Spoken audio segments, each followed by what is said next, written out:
Printing এর ক্ষেত্রে আমরা প্রায় ব্ল্যাক ওভারপ্রিন্ট শব্দটি শুনতে পাই। এই ব্ল্যাক ওভারপ্রিন্ট কি এবং ইলাস্ট্রেটরে কিভাবে এই ব্ল্যাক ওভারপ্রিন্ট তৈরি করা যায় আমরা এবার তাই দেখব। ব্ল্যাক ওভারপ্রিন্ট মূলত এক ধরনের প্রিন্টিং টেকনোলজি যা কালো কালারকে অন্য কালারের উপর যথাযথভাবে প্রিন্ট করে দেয়। আপনি লক্ষ্য করলে দেখবেন আপনি যদি কোনো আপনার আর্টওয়ার্কে ব্ল্যাক ওভারপ্রিন্ট ফিচারটি না দিয়ে তা প্রিন্ট করেন, সেক্ষেত্রে কোনো ক্ষেত্রে দেখবেন যে আপনার ব্ল্যাক স্ট্রোকের আশেপাশে কিছুটা গ্যাপ বা অন্য কালারের প্রলেপ দেখতে পারেন। কিন্তু আপনি যদি এই ব্ল্যাক ওভারপ্রিন্টটি যথাযথভাবে প্রয়োগ করে দেন তাহলে আপনি এই সমস্যা থেকে মুক্তি পেতে পারেন। এবার আমরা শিখব কিভাবে ইলাস্ট্রেটরে এই ব্ল্যাক ওভারপ্রিন্ট প্রয়োগ করা যায়। প্রথমেই আপনি আপনার আর্টওয়ার্কটিকে নির্বাচন করে নিন।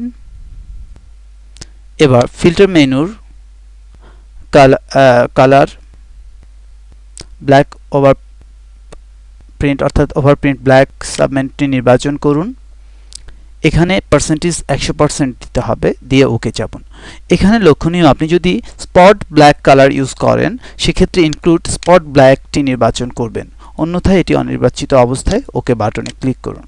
তাহলে আপনার এই ইমেজটি ব্ল্যাক ওভারপ্রিন্ট হয়ে যাবে। লক্ষ্য করলে দেখুন যে আপনার ব্ল্যাক কালারগুলো নির্বাচিত হয়ে এগুলোকে ওভারপ্রিন্ট করে দিয়েছে।